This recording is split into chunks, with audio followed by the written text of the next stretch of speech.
Everything at my brother's wedding looked picture perfect until day 3. Out of nowhere, my husband leaned in and whispered, "We have to go. Right now." I just stood there stunned. "What are you even talking about?" I asked.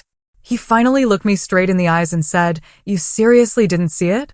The bride, what he told me next turned my whole world upside down. Imagine the most perfect wedding, a fairy tale setting, surrounded by family. Now imagine, just days later, your husband leaning in and whispering words that would shatter that perfect image, revealing a truth so chilling, it made your stomach drop. My brother's wedding was supposed to be the happiest day of his life, but it turned into a nightmare when we discovered his bride was a con artist, and our family was her next target. I'm Audrey, 32, and I've been happily married to Michael for 5 years. My brother, Kyle, has always been my best friend, so when he invited us to his destination wedding in beautiful Napa Valley, we were absolutely thrilled. For the first 2 days, everything truly felt like a dream. The venue was stunning, the California weather was perfect, and the celebrations were full of joy. But then, day 3 happened. We were at the post-wedding brunch, soaking in the last moments of happiness, when Michael suddenly leaned in, his voice a hushed, urgent whisper. "We need to leave. Now." I froze, my mind racing. "What the hell are you talking about?" I hissed back, trying to keep my voice low so no one else would hear. He turned to me, his eyes serious. "You really didn't notice the bride? What he said next made my stomach clench, a cold dread spreading through me. Michael and I had arrived at the resort 3 days before the wedding. Kyle had gone all out, renting this incredible private estate with sprawling vineyards, manicured gardens, and mountain views that truly felt like something out of a storybook.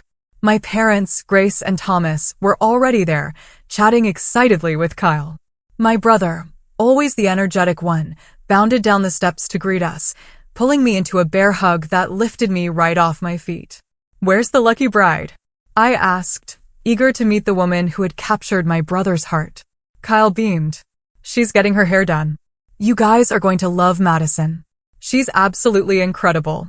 I'd only met Madison twice before, once briefly at Christmas and again at their engagement party.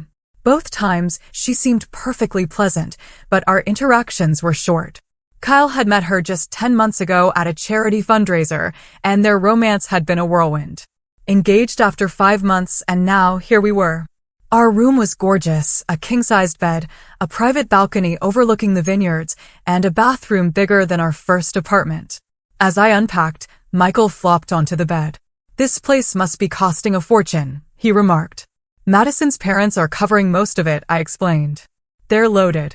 Her dad owns like half of Seattle or something." That evening, at the welcome dinner, Madison was radiant in a simple white dress, her blonde hair perfectly waved. She was stunning, tall, slender, with an effortless beauty that usually would make me feel instantly inadequate. "Audrey," she exclaimed, rushing over with open arms. "I'm so happy you're here. Kyle says you two were inseparable growing up. I want to hear all the embarrassing stories." There was something almost practiced about her enthusiasm, but I chalked it up to pre-wedding nerves. She even remembered details about Michael, complimenting him on his recent promotion to attending physician. "Thank you," Michael replied, genuinely surprised. "And congratulations on finishing your MBA at Stanford.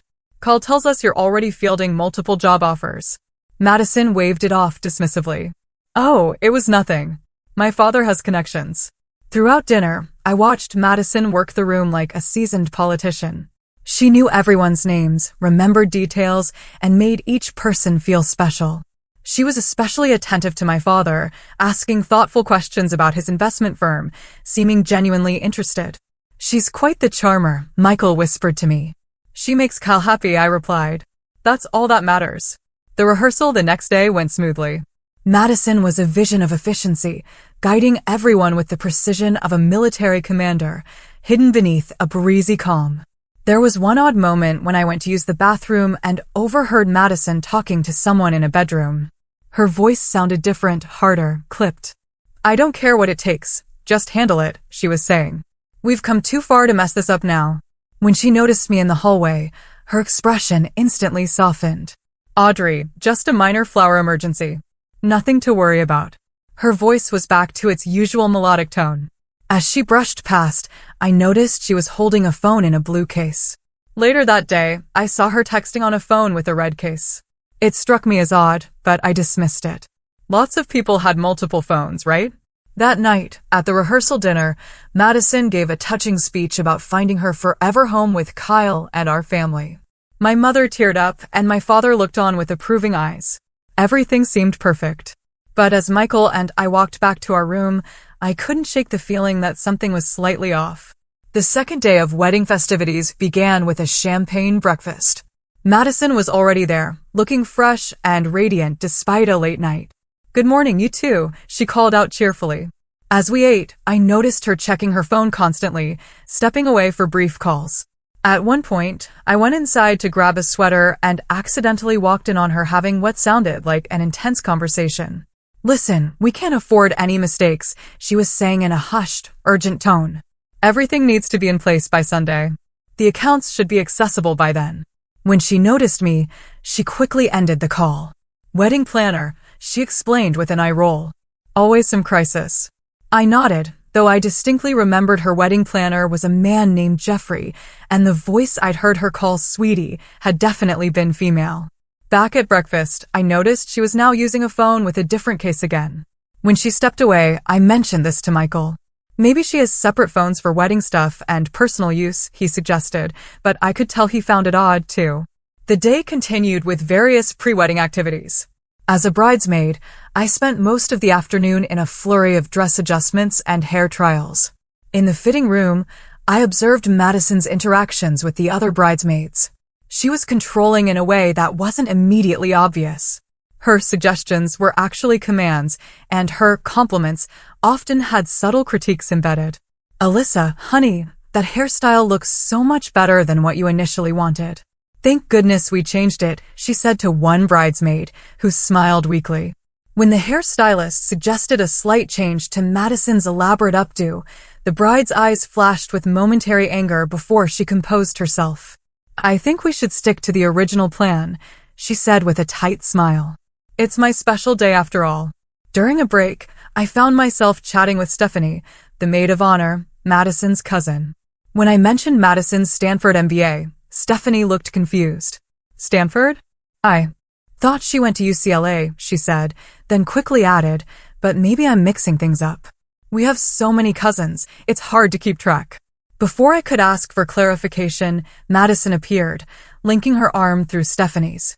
"What are you two gossiping about?" she asked lightly, but there was an edge to her voice. Later that afternoon, I witnessed an interaction that left me distinctly uncomfortable. Jeffrey, the wedding planner, approached Madison with a concern about the seating arrangement. Madison's response was immediate and harsh. "I don't pay you to bring me problems, Jeffrey. I pay you to solve them," she snapped, her voice cold and dismissive. When she noticed me watching, her demeanor changed instantly. "Jeffrey, I'm so sorry," she said, touching his arm gently. "Pre-wedding stress is getting to me. Please arrange the tables however you think best." Jeffrey looked relieved but wary, like a dog that's been unexpectedly kicked by its owner. That evening, during the bridesmaids' dinner, Madison excused herself multiple times to take calls. Each time she returned, she was slightly more tense, though she tried to hide it behind bright smiles and enthusiastic toasts. As we were leaving the restaurant, I noticed Michael waiting in the lobby. He'd been at the groomsmen's dinner with Kyle. "How was your evening?" I asked as we walked back to our room. "Interesting," he replied thoughtfully. "Kyle's friends are great, but..." "But what?" Michael hesitated. "It's probably nothing. Just that some of the stories Kyle tells about how they met don't quite match what Madison has told people." "Like what?" "Well, Kyle says they met at a charity auction where he outbid her for a vacation package. But one of her friends mentioned tonight that Madison always tells the story of meeting him when she spilled coffee on him at a cafe." I frowned. "That is weird." Michael nodded, but I could tell he wasn't convinced. Neither was I. As we prepared for bed that night, I found myself analyzing every interaction I'd had with Madison. There were small inconsistencies, moments where her mask seemed to slip, revealing something harder underneath her perfect exterior. But then I reminded myself that wedding stress could bring out the worst in anyone. And I was probably being overly critical of the woman my brother loved. Still, as I drifted off to sleep, I couldn't shake the feeling that something wasn't quite right with the soon-to-be newest member of our family. The wedding day dawned clear and beautiful. Despite my lingering concerns, I was determined to focus on the positive. This was Kyle's day, and he was clearly head over heels for Madison. Who was I to question his judgment based on a few odd moments? The bridal suite was a flurry of activity. Madison sat calmly in the center of the chaos, looking stunning. "Audrey," she exclaimed when she saw me. "Come sit by me. I want to give you something." She gestured to a small box. Inside was a delicate silver bracelet with a single pearl. "It's to thank you for welcoming me into your family," Madison said, her eyes meeting mine in the mirror. "Kyle tells me you're his rock, so your approval means everything to me." I was touched by the gesture and immediately felt guilty for my suspicions. "It's beautiful, Madison." "Thank you." The ceremony itself was picture perfect. Kyle looked handsome and nervous. When Madison walked down the aisle, there were audible gasps. My brother's face as he watched her approach was a mixture of awe and adoration that brought tears to my eyes. Their vows were personal and moving. Madison spoke about finding her forever home with Kyle and our family, her voice breaking with emotion at just the right moments. As I watched them exchange rings, I pushed aside my nagging doubts. Clearly, this woman loved my brother. At the reception, Madison was the epitome of the perfect bride. She floated from table to table, charming everyone. She was particularly attentive to my parents, making sure their glasses were always full and drawing them into conversations with her family members. I put family members in mental quotation marks because I'd noticed something odd. Madison seemed to have very few actual relatives at the wedding. There was Stephanie, the maid of honor, supposedly her cousin, and an older couple introduced as her aunt and uncle. Her parents were there, of course. Her father, a distinguished-looking man with silver hair, spoke little but watched everything with keen eyes. "Where are all of Madison's friends from Stanford?" I asked Michael as we danced. "Or her childhood friends. It seems like most of the guests are either her parents' friends or Kyle's people." Michael's brow furrowed. I was thinking the same thing. "And have you noticed how her accent seems to shift slightly depending on who she's talking to?" Now that he mentioned it, I had noticed that with my parents, she had a slightly more pronounced West Coast inflection. But with her uncle, her speech patterns were distinctly different. "Maybe she's just one of those people who unconsciously mirrors others," I suggested, but I didn't entirely believe it myself. As the night progressed, I observed Madison carefully steering certain people toward or away from each other. She seemed particularly intent on keeping my father engaged in conversation with her own father. They appeared to be deep in discussion about investment opportunities, my father looking increasingly interested as the evening wore on. At one point, I overheard a fragment of their conversation. "Thomas, with your expertise in sustainable energy investments and my connections in the Asian markets, we could create something revolutionary," Madison's father was saying. My father, who had indeed made his fortune in green energy investments, was nodding enthusiastically. "I've been looking for an entry point into those markets for years. The regulatory hurdles have been substantial. I have ways around those," Madison's father replied with a smile that didn't quite reach his eyes. Later, I noticed Michael taking photos with his phone. Not just the usual reception snapshots, but deliberate images of Madison with different groups of people. When I asked him about it, he shrugged. "Just capturing memories," he said. But there was a tension in his voice that I recognized from his most difficult hospital cases, when he suspected a diagnosis, but needed more evidence before confirming it. The celebration continued until well after midnight. By the time Michael and I returned to our room, I was exhausted, but also deeply unsettled. Something about the day had felt off despite its apparent perfection. "Did you enjoy yourself?" Michael asked as we got ready for bed. "Yes," I said automatically, then amended. "Mostly." "Did you?" He hesitated before answering. "It was an interesting day." That non-answer hung between us as we fell into an uneasy sleep, both too tired to probe further, but too disturbed to discuss it properly. The post-wedding brunch was scheduled for 11 a.m. Despite the late night, most guests made an appearance. Kyle and Madison were seated at the center table, accepting congratulations and looking appropriately tired but happy. Madison had transformed once again, now playing the role of gracious new wife, wearing a simple white sundress with her hair pulled back in a casual ponytail. Michael had been quiet all morning, constantly checking his phone and stepping away for brief calls. When I asked who he was talking to, he gave vague answers about checking in with the hospital. This was unusual for him. Michael was typically fully present during our rare vacation time together. We took our seats at the family table with my parents, who were still glowing with happiness for Kyle. "Isn't she just wonderful?" my mother said, nodding toward Madison. "So accomplished and poised." Kyle really found himself a catch. "And her father's connections could be extremely valuable," my father added in a lower voice. "We had a fascinating conversation last night about some potential joint ventures." "Dad, you're not actually considering investing with someone you just met, are you?" I asked, alarmed. "Robert isn't just someone, Audrey," my father replied, looking slightly offended. "He's built an impressive portfolio across multiple industries. We're having lunch next week in Chicago to discuss specifics." Before I could respond, Michael's phone buzzed again. He glanced at the screen, his expression hardening. "Excuse me," he murmured, standing up and walking away from the table. Through the window, I could see him pacing on the lawn, his conversation appearing increasingly intense. When he returned about 15 minutes later, his face was grim. Madison approached our table just as Michael sat back down. "Thomas," she said to my father, "I meant to ask you about your thoughts on the Sherman portfolio approach to diversification. Dad mentioned you've had remarkable success with similar strategies." My father looked impressed and launched into a detailed explanation of his investment philosophy. What struck me as odd was that this information wasn't publicly available.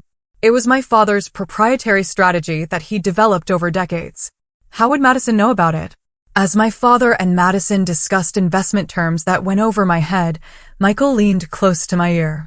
"We need to leave now," he whispered, his voice urgent but low enough that no one else could hear. I turned to him in surprise. "What? We can't just leave in the middle of brunch. The wedding was yesterday. Trust me, Audrey, we need to go. I'll explain everything, but not here." Something in his tone made my stomach tighten with anxiety. "Is it the hospital? An emergency?" "No," he said, his eyes flicking meaningfully toward Madison. "It's about the bride." "What the hell are you talking about?" I hissed, trying to keep my voice down. Michael's jaw tightened. "You really didn't notice the bride? She's not who she says she is. Not even close." My blood ran cold.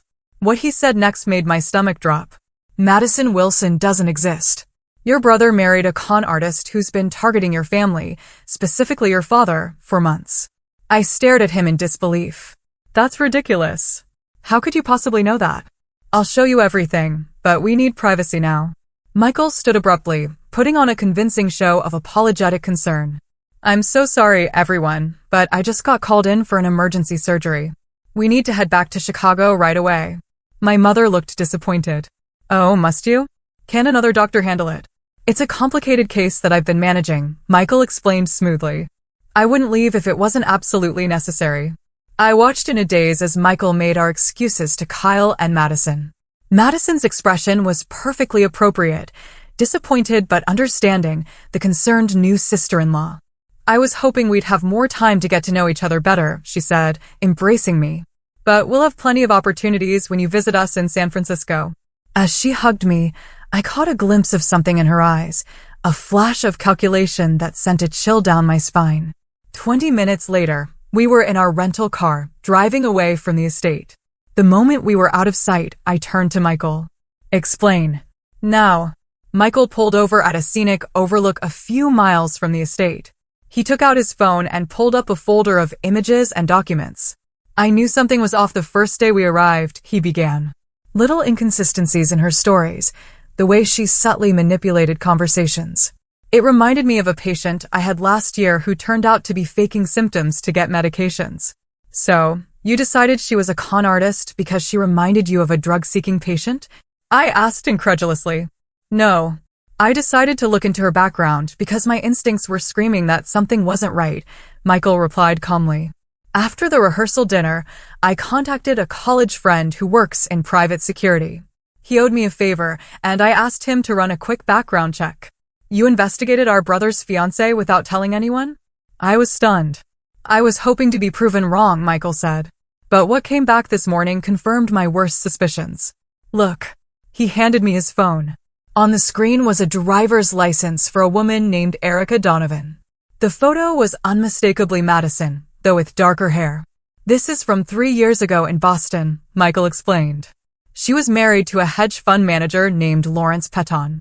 She disappeared with nearly $2 million from their joint accounts right after he introduced her to his highest value clients. I scrolled through more images. Madison with different hair colors, different names, standing beside different men. News articles about investment scams and missing funds. "This can't be real," I whispered, though the evidence in my hands was overwhelming.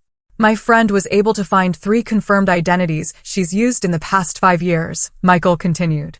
"Madison Wilson, Erica Donovan, and Catherine Miller. Each time, the pattern is the same. She marries into money, integrates herself into the family's financial affairs, then disappears with as much as she can take." "But how did she target Kyle? He doesn't have millions." "Kyle was never the target," Michael said grimly. "Your father was. Kyle was just the way in." I sat in stunned silence, staring at the evidence on Michael's phone. There were police reports, news articles, and even a warning bulletin from the FBI about a woman matching Madison's description who was wanted for questioning in connection with multiple fraud cases across the country. "According to what my friend found, she's been operating for at least 7 years," Michael explained. "She typically uses a team, people who pose as family members or business associates, to help establish her credibility." "The cousin," I murmured, remembering Stephanie's confusion about which university Madison had attended. "And her parents, likely actors hired to play the part. The man posing as her father has been identified in connection with at least 2 other scams. He's known for targeting wealthy business owners, gaining their trust, then proposing investment opportunities that turn out to be elaborate Ponzi schemes." I scrolled through more documents, my hands shaking. There was a marriage certificate showing Erica Donovan had married Lawrence Petton in Boston 4 years ago. Another showed Catherine Miller had married Richard Hoffman in Seattle just 2 years ago. What happened to these men? Her other husbands? Michael's expression was grim. Financial ruin. Mostly. Petton lost nearly everything and had to declare bankruptcy.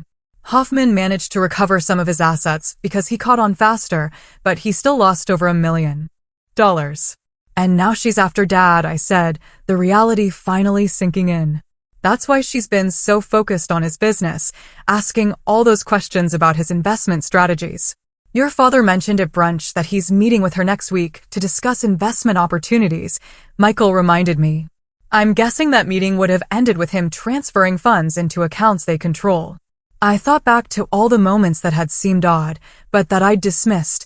Madison's different phones, her changing accent, the private conversations I'd overheard, her detailed knowledge of my father's business.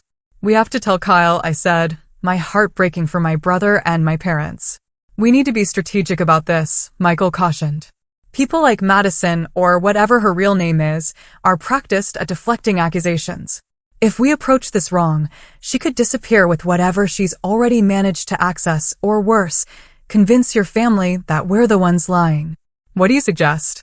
"We gather more concrete evidence, then present everything at once. No warning, no chance for her to prepare a defense or escape plan." I nodded, though the thought of confronting Madison filled me with dread. "How do we get more evidence?" "Your father's accounts. Has Madison had any opportunity to access his financial information, passwords, account numbers?" I thought hard.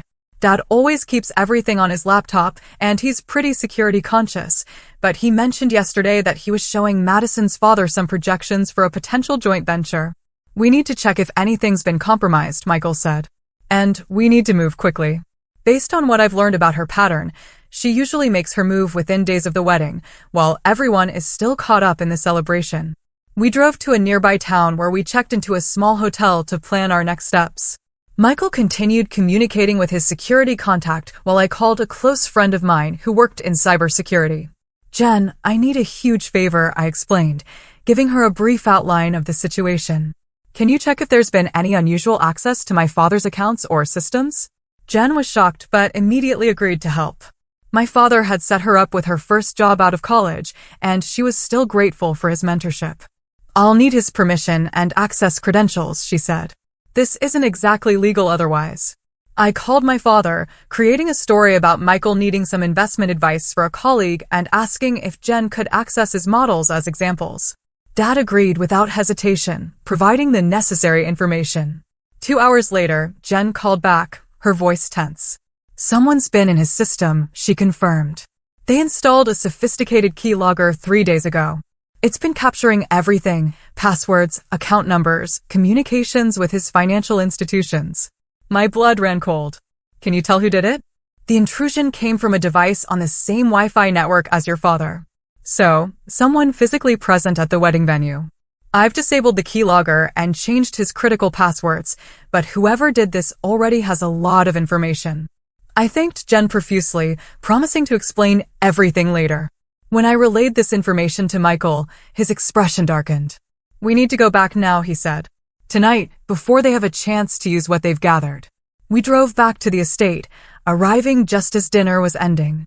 I texted Kyle, asking him to meet us privately, saying only that it was urgent and concerned Madison. Kyle met us in the estate's library, his expression a mixture of concern and annoyance. What's going on? Why did you leave so suddenly? And why all the secrecy? I took a deep breath. Kyle, what I'm about to tell you is going to be hard to hear. But we have evidence that Madison isn't who she claims to be. His face immediately hardened. What are you talking about? Michael stepped forward, opening his laptop. Madison Wilson doesn't exist. The woman you married has used at least 3 different identities in the past 5 years. She's wanted for questioning in multiple fraud cases. Kyle's laugh was dismissive. This is insane. You've both lost your minds. Please just look at what we've found, I pleaded, gesturing to the screen. For the next 20 minutes, we showed Kyle everything: the multiple identities, the pattern of marriages followed by financial theft, the evidence of the keylogger on our father's computer. With each new piece of information, my brother's face grew paler. This can't be real, he whispered. But I could see the doubt creeping in. We've been together for almost a year. I would have noticed something. She's very good at what she does, Michael said gently. These people are professionals. They create elaborate backstories and have teams supporting their cons. If this is true, Kyle said, his voice breaking, then nothing about our relationship was real. Nothing. The pain in his eyes was unbearable. I moved to embrace him. But at that moment, the library door opened. My father stood there, looking confused. What's going on in here? Madison said you all disappeared after dinner. Kyle looked at me, a silent question in his eyes. I nodded. Dad, he said, his voice steadier than I expected. You need to see this. It's about Madison. My father's reaction to the evidence was initially similar to Kyle's, disbelief, followed by anger, not at Madison, but at us for making such accusations. But as Michael methodically walked him through everything we'd discovered, highlighting the unauthorized access to his computer and financial accounts, his expression shifted from anger to concern and finally to grim understanding. We need to confront her, my father said, his voice hard in a way I'd rarely heard. Now, before this goes any further, we should involve the police, Michael suggested. Dad shook his head. Not yet. First, I want to hear what she has to say for herself. Kyle had been silent for several minutes, staring at the wedding photo on his phone. I want to be the one to confront her, he said suddenly. Alone? Absolutely not. I responded immediately. These people are dangerous, Kyle. She's my wife, he said, his voice cracking on the last word. If anyone is going to demand the truth from her, it should be me. After some negotiation, we agreed on a compromise. Kyle would confront Madison, but the rest of us would be present. My father insisted on including my mother, believing she had a right to know what was happening. We gathered in my parents' suite, sending a message to Madison that there was a family emergency to discuss. While waiting for her to arrive, I pulled Kyle aside. Are you sure you're ready for this? I asked, concerned about the hollow look in his eyes. No, he admitted. But I need to do it anyway. Madison arrived looking appropriately concerned, dressed casually in jeans and a sweater, her hair pulled back in a simple ponytail, the picture of a supportive new wife, ready to help her family through a crisis. What's wrong? She asked, her eyes moving from face to face. Has something happened?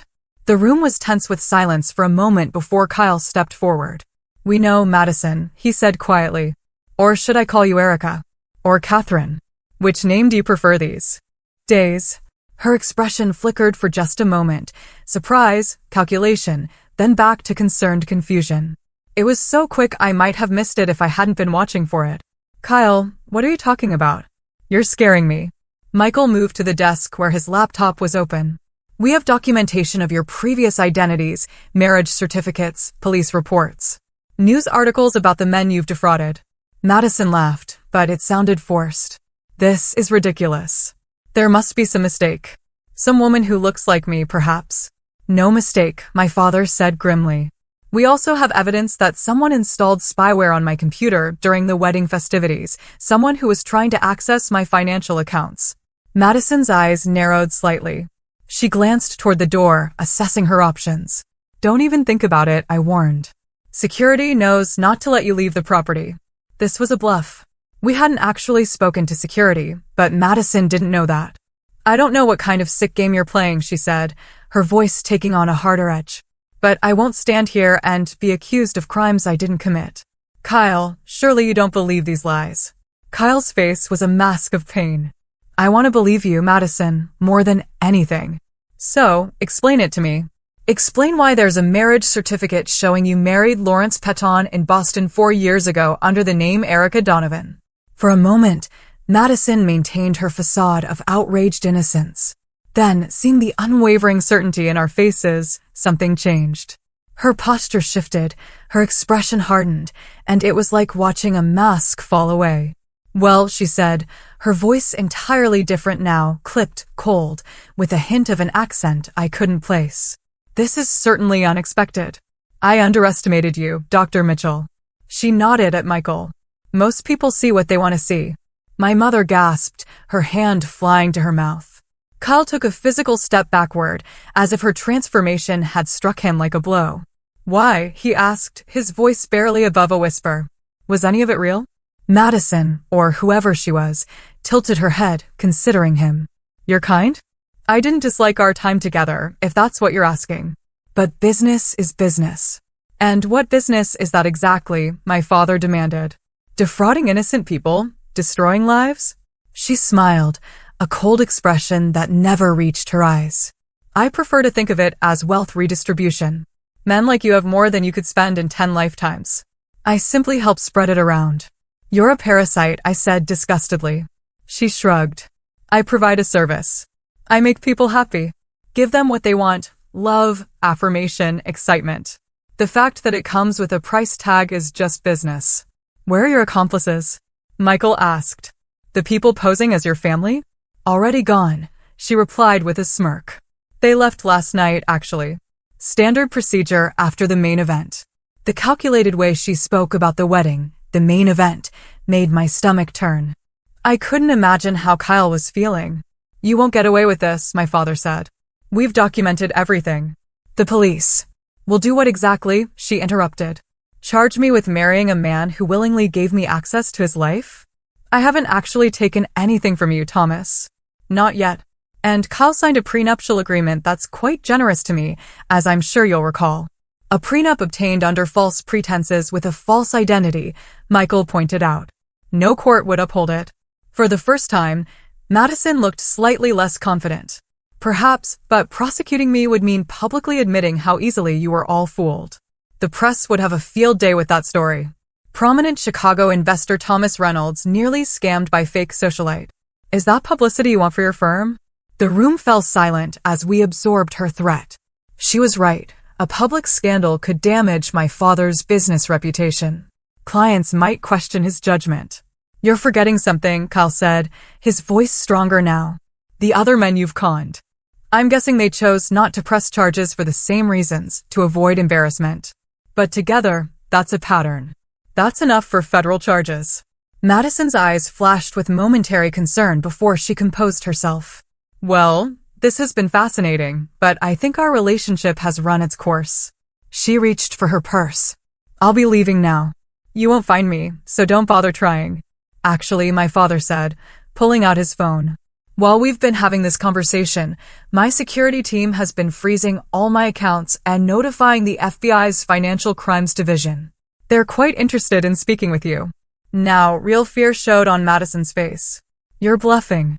My father simply held up his phone, showing an email confirmation from the FBI acknowledging receipt of his information. You have two choices, he continued calmly.